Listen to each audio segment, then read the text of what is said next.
Nak cari 4x4, nak kereta owner lama ada jaga, nak kereta tahan lasak, nak kereta nampak semua original, penting nak harga termurah di market Malaysia.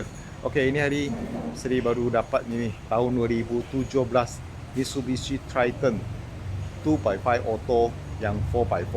Ini kereta sudah engine VGT new facelift 2017. Kereta owner lama memang ada jaga lah. Cat masih ori tapi cat ada kurang cantik sebab owner cerita pun pakai kerja sajalah. Tapi tak ada masuk site, tak ada masuk ladang, tak ada masuk kebun ni kereta.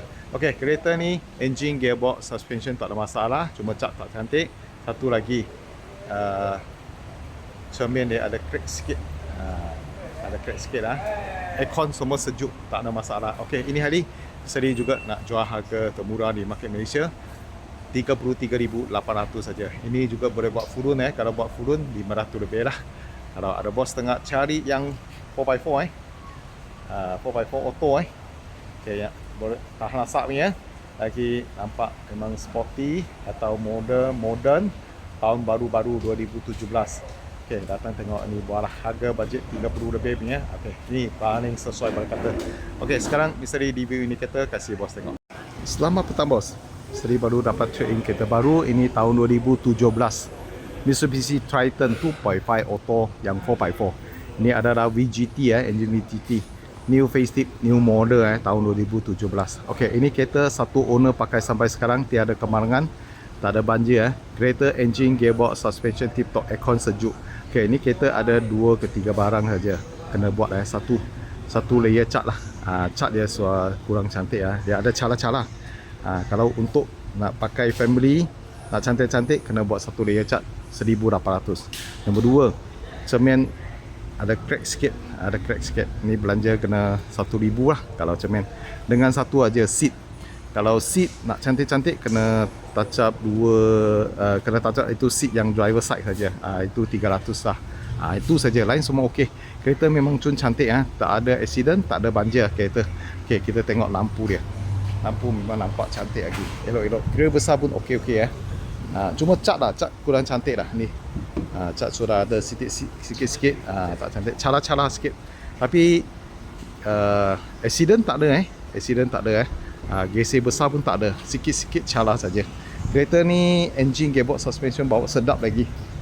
Cat masih original sampai sekarang cuma sudah blur sikit. Okey, lagi satu bumper belakang kena fit balik. Masa buat cat boleh kasih fit balik lain semua okey. Bawa sedap lagi. Owner tengah pakai ni kereta. Owner cerita tak ada masuk site, tak ada masuk kebun, tak ada off-road ni kereta. Memang pakai dekat bandar-bandar sajalah. Lain semua okey. Aircon sejuk lagi ni kereta. Elok-elok lagi. Kalau bos tengah nak cari sebuah kereta 4x4, nak model, nampak modern ni nak kereta tahun baru-baru sikit, nak owner lama ada jaga, nak semua original, okey, datang tengok ini buahlah. Harga cuma 33,800 saja. Ini boleh buat full run lah. Kalau nak buat full run bulanan 5,600 lah. 5,600 saja pun boleh kata mampu milik dia lah. Okey, ni kereta satu owner owner memang ada jagalah kereta. Kalau tak jaga suara banyak teruk. Okey, seat ni lah, driver side ada sikit-sikit sini. Lain semua okey. Kalau buat ni satu seat 200 lebih. Sebelah sana pun nampak okey lagi Belakang pun semua okey. Cuma driver side saja. Steering semua cantik lagi, pusat pattern ada. Tapi pintu pun nampak okey lagi. Nampak. Ini ada leather lah. Ni boleh kata full spec yang ada pusat pattern ni. Ni full spec. Boleh kata full spec Belakang dia seat pun nampak elok lagi lah. Elok-elok lagi kereta tak ada pakai rasak punya. Okey, ini hari cuma nak jual 33,800. Boleh dapat ini tahun 2017 Mitsubishi Triton 2.5 auto yang 4x4 dengan ada VGT yang spek full lah boleh kata. Ada pusat pattern, leather seat, itu full spec. Okey, kereta memang cantik lagi, cuma cat sama dengan seat sikit, dengan satu cermin ada sikit crack 33,800. Kalau sesiapa atau sesiapa bos mau, boleh Roger Misteri. Okey, Misteri punya video sampai sini. Bos jangan lupa tekan like and share Misteri punya video sama dengan follow Misteri punya video setiap hari. Thank you bos support, thank you.